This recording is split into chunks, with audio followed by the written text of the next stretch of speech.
welcome back to my channel. Nah, di video kali ini kita akan belajar tentang stratifikasi sosial, di mana pokok bahasannya adalah pengertian stratifikasi sosial, dasar stratifikasi sosial, unsur stratifikasi sosial, dan sifat stratifikasi sosial.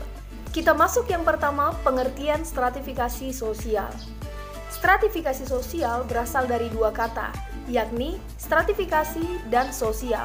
Stratifikasi berasal dari kata stratum yang artinya tingkatan ataupun lapisan, sedangkan sosial berasal dari kata socius yang berarti masyarakat. Ada beberapa pendapat para ahli tentang pengertian dari stratifikasi sosial. Yang pertama adalah pendapat dari Pitirim A. Sorokin. Nah, Pitirim A. Sorokin mengatakan bahwa stratifikasi sosial artinya perbedaan masyarakat ke dalam kelas-kelas secara bertingkat ataupun hierarkis. Yang kedua adalah pendapat Bruce J. Cohen. Bruce J. Cohen mengatakan bahwa stratifikasi sosial artinya sistem yang menempatkan seseorang sesuai dengan kualitas yang dimiliki serta memposisikan mereka dalam kelas sosial yang sesuai. Jadi dapat kita simpulkan bahwa stratifikasi sosial artinya perbedaan masyarakat berdasarkan kelas sosial tertentu. Perlu kita ketahui bahwasanya kelas sosial dapat digambarkan dalam bentuk piramida yang terdiri atas 3 tingkatan, yakni kelas atas, kelas menengah, dan kelas bawah. Sekarang kita masuk dasar stratifikasi sosial, atau yang sering disebut dengan ukuran stratifikasi sosial. Nah, dasar stratifikasi sosial terdiri atas 4. Yang pertama adalah kekayaan. Dalam hal kekayaan menunjukkan bahwasanya orang yang mempunyai kekayaan yang berlimpah akan berada pada kelas atas, dan orang tersebut akan lebih dihargai di dalam kehidupan masyarakat daripada orang yang sama sekali tidak memiliki kekayaan. Contohnya adalah orang yang mempunyai mobil akan lebih dihargai daripada orang yang mempunyai sepeda. Selain itu, orang yang mempunyai rumah mewah dan bertingkat akan lebih dihargai daripada orang yang tidak memiliki rumah. Dasar yang kedua adalah kekuasaan.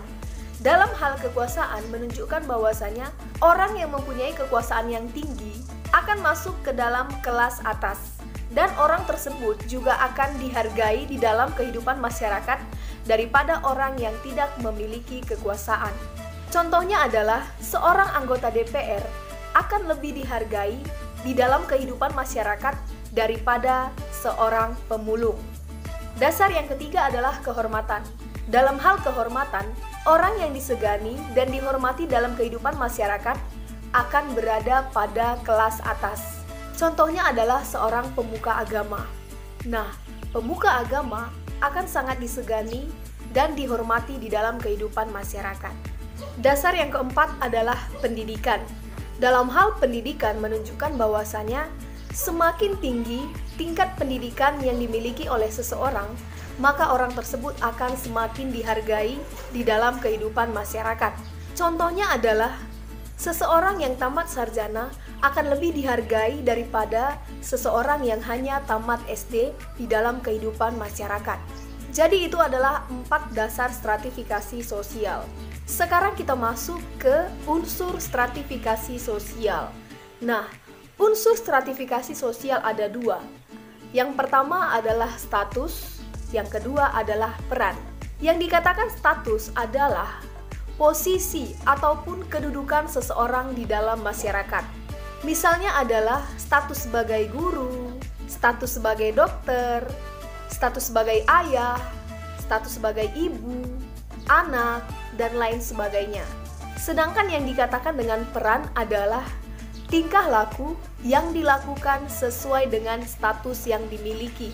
Contohnya adalah status sebagai ayah akan melaksanakan peran sebagai kepala keluarga, sebagai pencari nafkah, dan sebagai pelindung bagi anak maupun istrinya. Jadi seperti itulah yang dikatakan dengan peran. Kita akan melaksanakan suatu tingkah laku sesuai dengan status yang kita miliki. Sekarang kita masuk sifat stratifikasi sosial.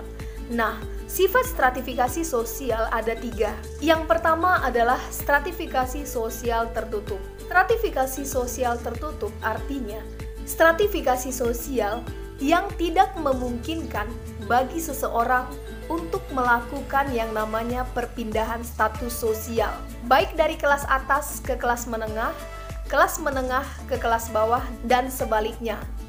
Contohnya adalah masyarakat yang menganut sistem kasta di Bali, di mana kita ketahui bahwasanya masyarakat yang menganut sistem kasta di Bali tidak memungkinkan bagi mereka untuk melakukan yang namanya perpindahan status sosial. Yang kedua adalah stratifikasi sosial terbuka.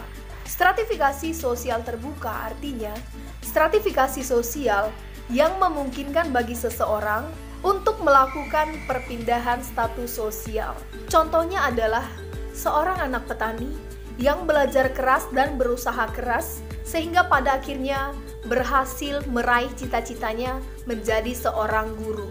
Yang ketiga adalah stratifikasi sosial campuran.